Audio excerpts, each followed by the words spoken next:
If you were a moviegoer in 1917, you saw, you were within walking distance of the movies and had 10 cents to your name, you saw The Black Stork, which was advertised as a vivid pictorial drama about Dr. Harry Hazelden, a real-life Chicago physician who used the film as an opportunity to talk about why he refused to operate to save the lives of defective children.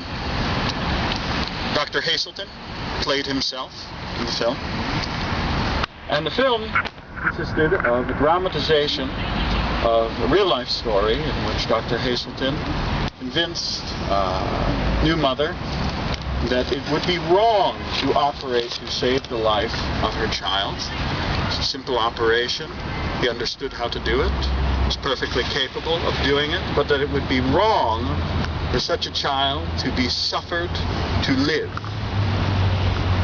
And the film is quite extraordinary because Dr. Hazelden is on one side, and another two doctors are on another side, arguing to the mother that of course she should allow her child's life to be saved, and the mother wants to side with the other two doctors and to give the word to operate to save her child's life.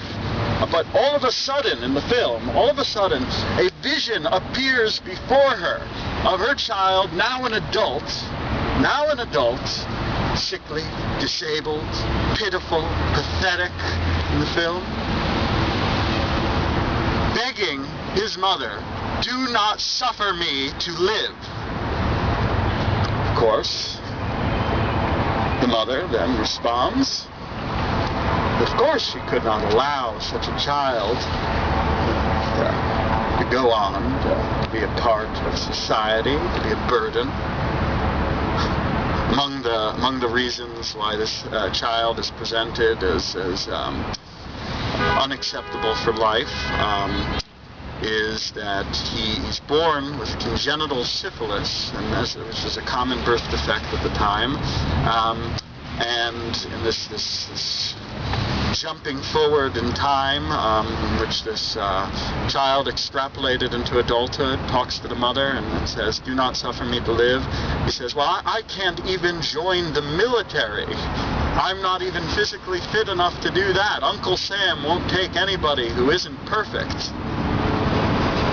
And so, of course, Dr. Hazelden won out, and that film became a landmark piece of propaganda for the early American eugenics movement.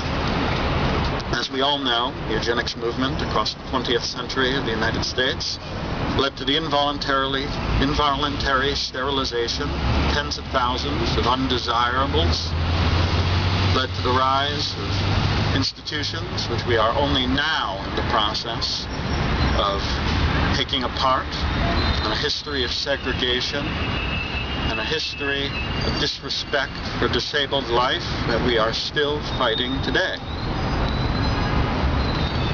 Flash forward 80 more years, in the 1990s. You know about Tracy Latimer. I want to just talk very briefly about one more name of a disabled person who's killed because of their disability. Charles Antoine Blaise was 3 years old. He was murdered by his mother, Danielle, who drowned him in a bathtub. And when Danielle came to trial, the Autism Society of Montreal, Charles Antoine was autistic, the Autism Society of Montreal took up a collection in Danielle's defense and testified to the court, arguing for leniency because her child would have been such a burden upon her and upon society. They even promised the court, and they followed through, that after Danielle's release, which occurred after only a year in a halfway house, she would be hired as a fundraiser for the Autism Society of Montreal, because presumably she could serve as a supportive voice in explaining the horrors of autism to the Canadian public. It's very difficult to talk about these things. And it's difficult because it sometimes seems like there is no voice speaking out in response to these kinds of atrocities. That when we call these things atrocities, we can seem like we're howling into the wilderness with nobody to hear us. And that's why I'm so grateful to all of you for coming out today.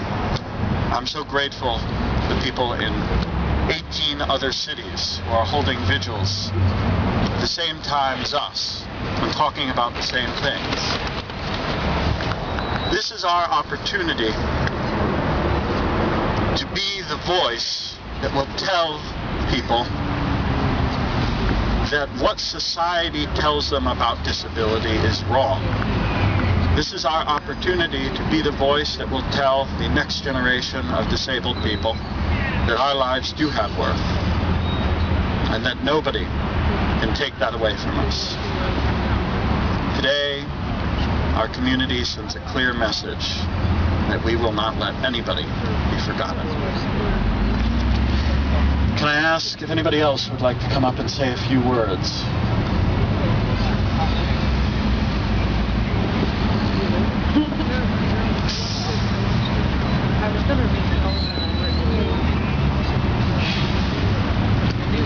Would anybody else like to say something?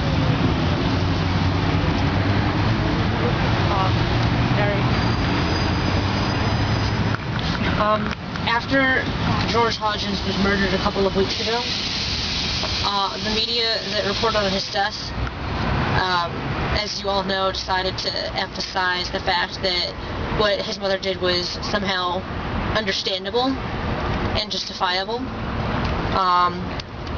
There was even a press release that was issued that did not even mention his name. And I wrote a short poem in response to that, so I'm going to read that now. I have flesh and eyes and bones and a beating